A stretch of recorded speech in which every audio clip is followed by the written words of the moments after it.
Welcome to Conversations with Writers. I'm Andy, I'm a writer, and this is an educational YouTube series intended to catalog writing strategies and philosophies through conversation with other writers.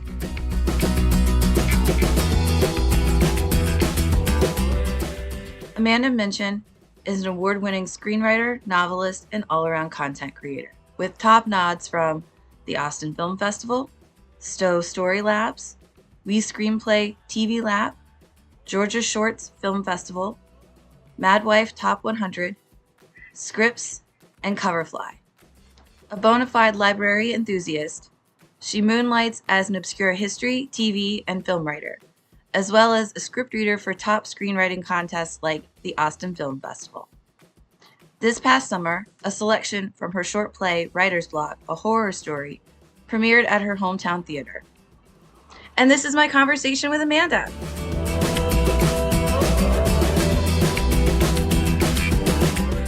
Hi, how are you?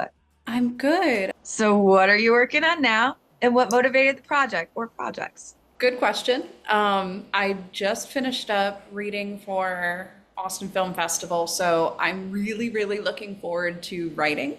As a result of the reading, I've got a huge backlog of scripts to revise. I want to expand on the play from the summer. That's one of the to be revised in the to be revised pile. I initially had it as longer and then I shortened it for the showcase. So now I want to re-expand it because the original draft was definitely like 10 years ago, a first draft. I mean, there's some great nuggets of dialogue, but there's a lot of over-directing that needs to be taken out of it. And then I'm also trying to figure out how to like monetize some of what I'm doing. So I'm debating releasing shorts, like novella sort of pieces for Amazon while I'm working on an overall book to send out to publishers. And if publishers don't like it, then I'll just self-publish it because screw it, that's the landscape, we can do it. And then at some point, I also, just one more thing, need to work on features because I realized I don't have any features film scripts in my repertoire. And being in the middle of Pennsylvania, it is smart to focus more on either shorts or features over TV scripts because you're more likely to have to move to work on a TV script for a short period of time versus, everything else. And then there's a few other collab projects that I was working on that I need to get back into, possible podcast, possible graphic novel.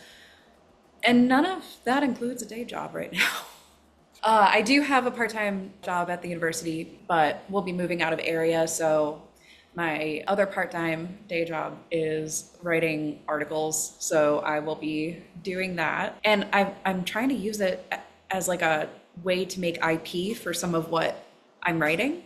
So I had written a piece about a historical script I had written, but this article was like, could be used as IP for that piece. So I'd like to do some more of those and just kind of like, it's not double dipping, but it's like helping to brand what you're working on.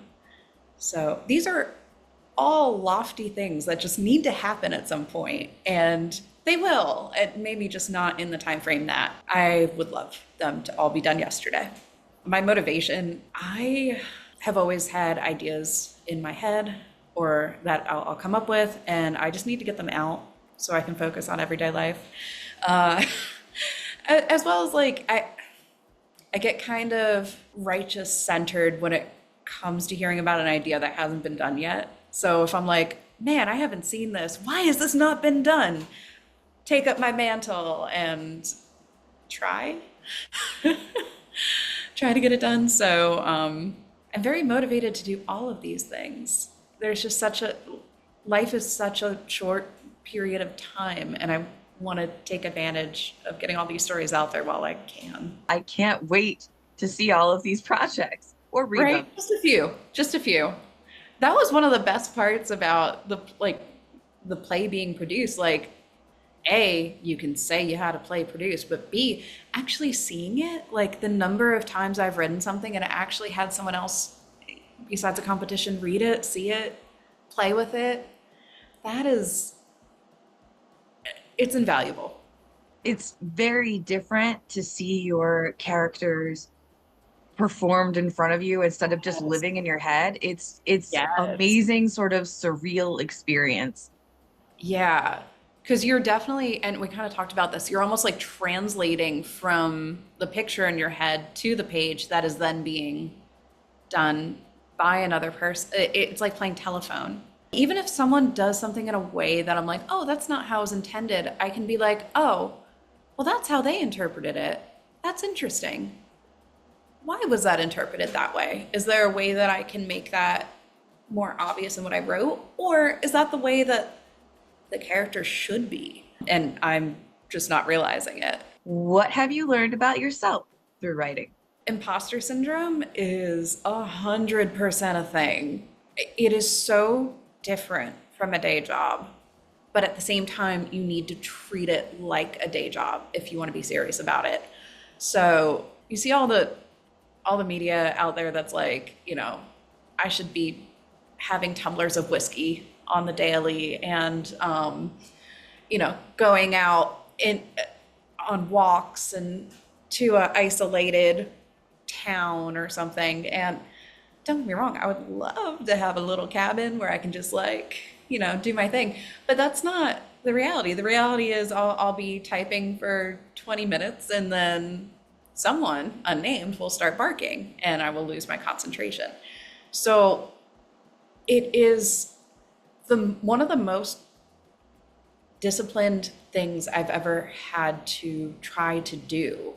And even when I'm trying to tell myself, like, your writing is worth it, you need to put the time into it to make it better. There's still like a give and take that, I haven't quite found the answer, but my goal is to have it where I sit down, I do so much each day and then go on. The Stephen King principle of like every single day write something. I can't do that. I need a break, but I want to be able to treat it a like I would any other job. And I'm finding that hard because I'm like, do you deserve this? Like, is this it's so odd. It's such a confidence builder, booster, and breaker down sort of momentum. But it's the one thing I know how to do. And I think how to do well. So I'm like, okay, you just kind of need to work through that. Like, just accept, like, the first time I started saying I'm a screenwriter, I'm a writer, that's when opportunities opened up. Just keeping that in your head is not helpful. What I've learned about myself is that this is such a mental game and I need to work on my confidence and insecurity to get better at it more than I would have ever done for any other job. Which is funny because it's like I would have better work ethic working at Rita's than I would with my own writing because I'm not valuing it at where I need to value it. Yeah, it's a very insidious mind circle. I don't know if you've ever had that as well, but Absolutely. So I think one of the things that I realize is tripping me up on this is why it's in the past been so easy to kind of push my own writing that I wanted to do aside in favor of the writing that I had to do, like student feedback and comments and yeah. these other things, because that's what I was getting paid for. Yes. Yeah. And because it's not paid labor, I think it's easy for us to sort of say, maybe I can do that tomorrow. And then tomorrow becomes the next day, and then the next day. And then before you know it, it's been a while since you've had a publication, and you haven't had a publication because you haven't been writing. And Yeah. that's when it starts to slip away. Exactly. Exactly. Like you start to work on it. I've even had that with my house will be so dang clean when I have a deadline because I'm like, oh, okay, cool. Oh, well, that needs done. I had to stop myself this morning from cleaning up the cat room because I was like, I need to work on this article. Didn't get to the article, worked on other things, but it goes to show, I don't know, like that's what I'll prioritize. Cause I'm like, okay, well, I technically need to do this. And once I get all those things out, then I can focus on this. And it's just, we'll always find something. And believe me, no one is paying me to, clean up that cat room. Like if this was a work project, I would have little goals set up that I would have by certain days I need to do. So, I mean, that could translate to, having a chapter done on this day each week, something like that. I recognize how it should be, and it's just not quite where it needs to be. Solidarity all the way. So, what's the role or responsibility of writing for you? What keeps you generating material? Why write? So it's like a multi-tiered thing for me. So, I mean, the reason I write is that's the way I know how to create. I can't draw. I've tried. I mean, I'm sure saying can't doesn't help before I try, but I write because I know how to do that medium. But if I'm trying to put together a story, like I have an idea for something and it's not something I can write, I then try to figure out how to do it in a different medium. Like the story always has to fit the medium. So if something is a feature, it should be a short. You have to stick to that. Otherwise, it's really obvious for the audience and it's cheating the story. So yeah, I see things happening around me and I come up with ideas, and normally there'll be an element of righteousness where I'm like, why has no one done this yet? Must do it. That's what happened with, I'm working on a historical screwball dramedy, and I had heard about the story based like on a real story, and the number of times I mentioned it to others, especially people who should know what it was, people had no idea what it was. So I was like, well, this just needs to happen. If for nothing else, then why does no one else know this? It's a disservice to the people who created the art form that I'm basing it off of to begin with. So I definitely am wanting to right those wrongs. I want to tell stories for people who can't or who haven't, or a point of view that I'm like, I don't see. I wrote a short horror story recently that was about a dog and an owner, but the dog struggles with anxiety, especially around other dogs. And I was like, well, that's what happens with ours. And I just hadn't seen that. So I basically wrote a short horror piece on my worst nightmare of what could happen in those situations. And it has felt so good afterwards, like very freeing. Because I'm like, I shared it last night. We went over it in writers group, and it was so wonderful for people to be like, I understand. I have not seen this, or I have seen this, and now I understand where it's coming from more. And as far as being responsible, I think the number one thing with being responsible in writing is you have to be truthful, like to the character, to the story. I mean, that can get you in trouble sometimes, especially censoring. But, if a character is going to drop the F-bomb, that's what that character is going to do. If they're going to do something horrible or something that you're like, why are you doing that? But that's the character. They need to do that. It's a disservice to do anything otherwise when writing a story. And it can be really hard because you're like, okay, don't shoot the messenger. This is just what the, voices in my head are saying. But I like to tell for those who can't. And when I do, it's got to be truthful to the medium, the character, the genre. I'm not going to dumb something down because that's more palatable. I can't. Right. And it takes such an incredible amount of profiling a character to be able to just drop it into a situation and watch it react. Yes. Yeah. That has taken so much time for me to work on too. Because I'm like, oh no, I can put two characters in a situation and have them just like jabber on for forever. But knowing how they would react is so different. Knowing what the cause and effect is of a situation. That's the difference between an early first draft and an actually put together piece. But it's not easy. I'm like, why can't you just go in that door? And the character will like literally be in the outline of the door. Like, No, don't. I can't. This is not where I'm going. Exactly. It has to be true to their character, to their inclinations, in order for them to seem realistic. Yeah, exactly. Otherwise, you're not being truthful. So, when you're struggling to write for whatever reason, what strategies do you use to get yourself back to the page? Deadlines help a lot. So, one of the writers groups I'm in, of which everyone should either have a person that they can talk to or a group they can talk to, submit their stuff, not someone who's going to be like, this is the worst thing I've ever written and not give feedback, not like a mom and dad whom I love, but like you send it to your loved ones when you want them to enjoy it, not to critique it. But having someone or a group of people in your life who can look at something and be like, I see what you're doing here. I like this part about it. How about what do you think about expanding this part and being a critical eye without being overly critical for the sake of being critical? So, with the writers group that I'm in, we have to submit something every month and a half, 2 months.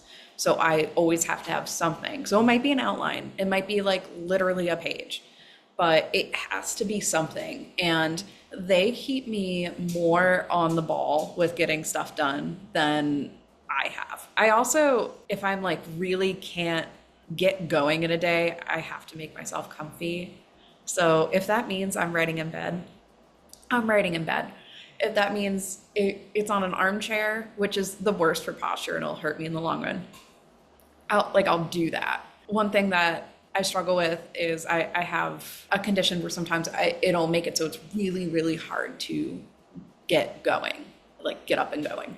So I've had to kind of trick my brain into what is the comfiest way I can get out of bed to continue doing what I need to do. And I mean, it's so silly how you have to trick your brain, but at the same time, knowing that you have to and knowing you have a way to do it is so freeing. And lastly, like clearly I have way too many things on my plate as far as writing. And so consistency is something I'm really good at starting projects, finishing them, not as much. I've done NaNoWriMo like every year for like 10 years. And I have written, I've pretty much won or hit my goal every single year because I didn't always have a 50,000 word count every time. But I don't know if there's a book out of any of it. Like none of them are a finished book, but there's words on that page. There's, a few 100,000 words. It's frustrating. I definitely struggle with that. So, goals, breaking things up. Like I know how to do it, but I need to do it more. And making myself as comfy as possible to get into the situation. Because once I get going, it's so much fun. I'm like, oh man, I wrote about this. This is a good day. Feel accomplished. And you want to talk to somebody about it and be like, my character did this. It's like a proud mama. But you're like, okay, no one, this is your story. No one, it's not at the point to do that yet. It's not like your family comes home and it's like, well, what did you do today? What did you do today? And I'll be like, well, Timmy did this. Who's Timmy? I also wanted to ask the same question of you. When you struggle, what do you do? I've been pulling a lot of suggestions from conversations with writers. So I'm Yes. going back over the videos that I've recorded and taking a lot of the strategies when I'm struggling that other writers have given me. Emily Zarka, recently I did an interview with her, Scholar. She does PBS Monstrum and other things too, but that's her main public facing thing that she does. And what she does is she lights a specific candle when she's going to Oh, write. There is a specific candle, so she creates a scent that she's now associating with this particular task. okay, okay. Pavlovian, I That, love it. yeah, that's very useful. If I'm still struggling, I start listing. I start listing Yeah. all kinds of stuff. I will name a document a particular character. We will go through all of their attributes. We will go through their different characteristics, hopes, fears, wants, desires. I just start profiling that character. As long as Oh, I'm able to create a strong sense of how I understand that character, I know that when I drop it into a situation, how it's going to behave. yeah. And then if I'm struggling with drafts that are taking way too long and I'm like, this is nobody's going to read this. This is, Yeah. they want something shorter. We don't have this kind of attention span. I make it all situation based. And that Mm, helps keep it, that's how, that helps me keep it controlled.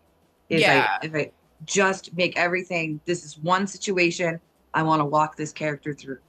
Nothing outside of this situation is going to happen in this piece. I've heard it said that like each scene could be its own three-act structure, its own movie. So like that sounds like doing it that like breaking it up into its minute parts. And then you get that sense of accomplishment because you did it. Because I finished it. Exactly. Yeah, I have to trick myself with blank pages a lot. If there's already something on the page that's too confusing. No, no, no, no, no. Some people have the opposite where they see the blank page and then it's like, ah, it's glaring. In mathematics, if the numbers for me in basic, like addition, subtraction, whatever, if they are not exactly aligned, I can't figure out the problem. It shouldn't be that way, but it is. I did listen to a really good podcast and I wish I had written it down now that I'm thinking about it. It would have been either like the screenwriting life or on the page, or I'll find it and send it to you at some point. But there was a writer who talked about how they have certain days of the week that they schedule their time for. And then they had the luxury of having like a full week, like full 5 days to get a project done each week. And so they would make one of those days the errand day. And so that's when they did all the things that were not what they wanted to do. And then the other days of the week, the morning was writing, and anything in the afternoon was doing stuff like this. If there's an interview, I need to have a meeting with someone, etc. They would schedule it for the afternoon, which I don't hate. I actually kind of like that. No one wants to talk to me in the morning. It's not safe, frankly. But it's so not very often that you hear people talking about like that nitty gritty of like, okay, no, legit, what do you do? What makes you get get in front of whatever you're writing on a computer, piece of paper, whatever, and do it? And that was so refreshing. That was so dang refreshing. And that's what we need is something concrete, things that we can do and perform rather Yes. than something that's lofty and romantic. I loved what you were saying with the list too. I never used to deal with insomnia and getting to sleep some nights. If there is something to do the next day, I can't stop thinking about it. So I have to write a list of what needs done. Normally it's with trips and that sort of thing, or God forbid, if I know I have to be, I've been very lucky in the last 5 years. I haven't had to do a lot of morning-esque things where I have to be somewhere. That is very much so not always been the case. But if I know I have to get up, that will keep me up the night before. But one of the things that does tend to help is when I'm feeling overwhelmed, writing out a list of what I need to do. It shouldn't be as calming as it is, but it is. And it's so satisfying to check things off. I'll find myself adding like something really simple, like, pick up the pen in the other room that's on the floor, just so I can scratch it off. We got to take the dopamine hits where we can. Eat something. That's like Yeah. what I like put on my list. Yes. If I'm in the middle of something, like I'll be sitting there like, why do I feel lightheaded and grouchy? And yeah, you have not gotten out of your seat in hours. You need to do that. And when you make those breaks for yourself, like the work actually gets easier. But in that moment, you're like, oh, if I get up, I'm going to lose my train of thought. Yeah, this is not going to work. I very much so relate to that. What revision strategy or strategies do you find most useful when revising your own work and why? What problems or challenges do these activities help you solve? Good question. Well, I'd already talked about writers groups. They're great for revision. Honestly, just getting another set of eyes on what you're working on, it can be really helpful. Don't take what someone says as 100% what you need to do, but know that there's a nugget of something that bumped with them. And whether it's what they're suggesting or if there's an alternative thing that you need to do to make it not bump with the reader, the audience, whatnot, think about doing it. Because I mean, you're going to get really great notes, you're going to get really crappy notes, but there's a reason that someone bumped on that moment, that character, that dialogue. And a lot of times in your heart of hearts, you know that that's what You're like, I hope they don't notice this. And I swear every time they do. But yeah, beyond getting someone else to read it, because that's not always like, say you're on a tight deadline, I can't always do that. Definitely getting it read aloud is invaluable. And you don't even need someone to do it. Like a lot of programs will do like a voice reader thing. I use it a lot for script reading because it helps me focus. I would love, I haven't quite gotten it down pat to be able to like have like a line by line of like sing along song formatting, to be able to read. But I'd love that. But I don't know what sorts of programs you all use. I've used Final Draft, Writer Duet. They're just like programs where you can just like write and it will format it for you. And a lot of those, which I highly recommend if you can, but a lot of those have read along functions, some of which are better than others. You can definitely pay for the better voices.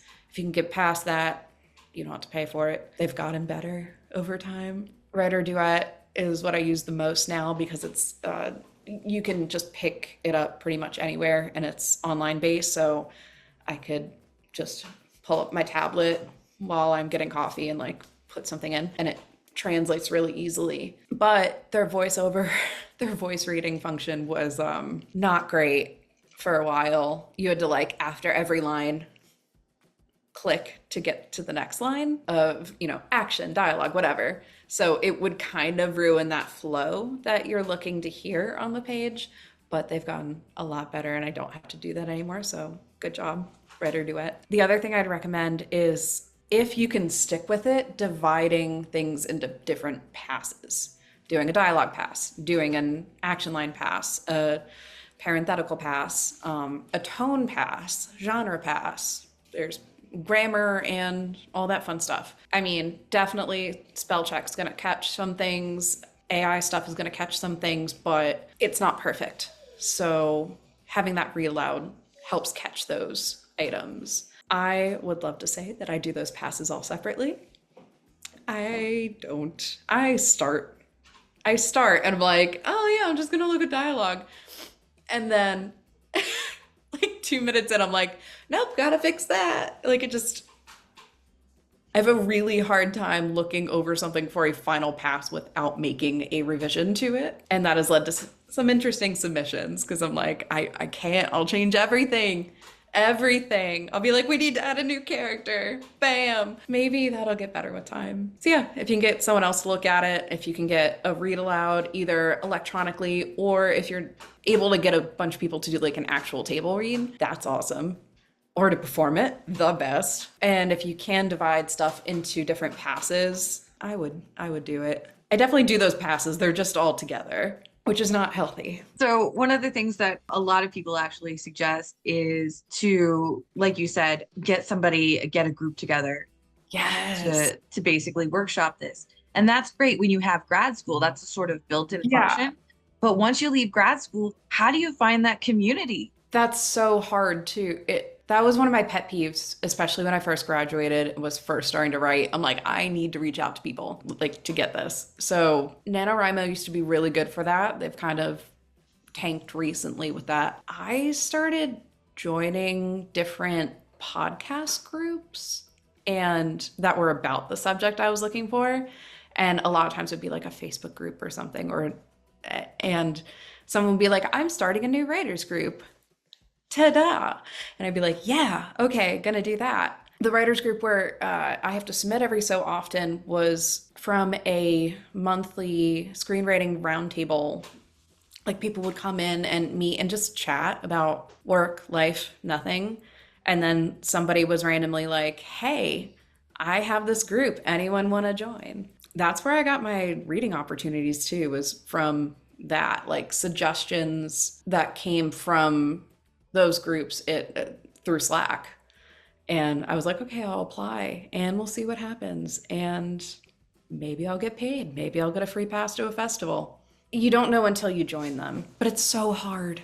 It's so hard when you're out of school because there's always a resource. It's always there. And then suddenly it's not. I know there's other online platforms too. I haven't had as much luck with them. But I don't know, have those come up before or? No, no one else has suggested these sort of groups or anything like that. A lot of people sort of, because they're in the university system and they Yeah. teach, there is a little bit, it's a little bit easier to find those, but and that's how it was when I was teaching too, because you're in the Okay. English department with a lot of Yeah. other writers who are doing similar things, and so it's a little bit easier to make those connections. But after leaving teaching, it's a little bit more difficult Yeah. to sort of orchestrate those groups. And so one direction I've gone is through community theater with sock and busking, Yeah. because they write and they read and they perform too. Yeah. Which is surprisingly rare. Like you don't see a lot of self submission things that then go on to be performed like pretty quickly. That was awesome. But yeah, just looking for, oh God, this ages me. Most of this has come from Facebook groups, but you can find these groups through like Meetup and you can create your own. It's really, there's even, what was it, Nittany Valley Writers Network. They have a monthly meeting. I know they're always looking for people for their groups. I have accidentally almost joined Ollie like 3 times, not knowing that it was for those who are much older than myself. But being really excited about there's like a gap between like, you know, school and elderly. You're like, I don't quite need, that's not quite where I'm at. I need something in between. I relate. I don't know. Some of those women will give you some pretty serious feedback. No, no, that's true. 100%. Like, they will not hold back, but they'll do it nicely for the most part. It'll be full out, bless your heart style. We've moved around a lot too, so that has made it so that I haven't been able to depend on local areas very often. We were really lucky when we lived in Birmingham, Alabama. There's like a little indie film festival thing that happens. I say little, it's not a tiny film festival, but like there was like a tiny theater setup that was a really good resource, but not everyone has the luxury to live next to those resources. So, online scouring. So, what is your favorite part of the writing process and why? I feel guilty with this question. A lot of the writing process makes me want to tear my hair out, but I love the product. And I think my favorite part is just seeing someone enjoy what you've written. Like if they're reading it and they're actually enjoying it, not just like, I mean, sometimes it'll happen with a draft, but watching someone interpret what you put down and having that play out and then watching how others react to it, there's a magic there. And it just, I mean, it's like a runner's high. It feels so good. Or when you've written that scene and it's the best that it can be in that moment at that time. It might be crap. Like it could just be a steaming pile of crap on a page, but in that moment you are so proud of it. So yeah, I write for those moments, those little dopamine hits, and then for the eventual like I just want someone to see this and enjoy it. Can they like it? Maybe. Anything. Like I'm just excited because I've already seen it. It's in my head. Like I've seen this. I like this story, so I'm really excited when somebody else does as well. All right, last question. Dun, dun, What dun. reading what reading suggestions do you have? What authors or playwrights do you keep in your back pocket and why? I would divide this up into work and fun. So obviously you gotta read what the format you're gonna write or the genre you're gonna write. At least one other thing. So like I might not know sci-fi super well, but if I know there's a comp to what I'm like writing, I'm gonna read that comp. Like that is honestly reading so many scripts has been so helpful because I can see how other people do something. And there's so many scripts out there. Like both movie, TV, play. There's just so many shorts even. You used to have to special order whatever you wanted to read. And that's not the case. I can just do a few clicks and it's like right there. So I feel kind of spoiled. This is a good age for this sort of thing. Definitely, if I can find that podcast link, I will send it. I want to say it was like Garfunkel and Oates, one of the people from like that sketch comedy group. They were talking about how they like literally set up their week for writing, and that was fantastic. Stephen King's on writing is great. I don't know if I could ever write as much as he does. That I need a break. I need a break. I can't do, no, 7 days. Like NaNoWriMo is already hard enough with 30 days in a row. No, it can't happen. Janet Ivanovich does a good one called How I Write. And that one's a bit more relatable as far as it seems like she's not the type to be like 7 days a week and also more commercial based. So she's an interesting one. There's also, and I spent an hour last night trying to look for the title of this book and I cannot find it. But if anyone else can find it, please, please send it to me. But I read this book once and it was a how-to screenwriting book that was written like a script. And that was fantastic. I think there should be one of those for every, every play, like every format where it's like, it's like format is important. Because I was reading it and going, okay, this is the thing in context. And that was so invaluable, but for fun. I'm a bit of a shameful librarian. I haven't read a lot of the stuff I probably should have, but I definitely have like ones I keep coming back to. I have to stay up with their content. Ivanovich, Patricia Briggs, Kathy Reichs, I have to be up to date on theirs. I'm in 2 different book clubs, which I do audiobooks for. No shame in that for anyone who's an audiobook file. One is just like a general kind of not literary fiction. It really, we pick a different genre every time.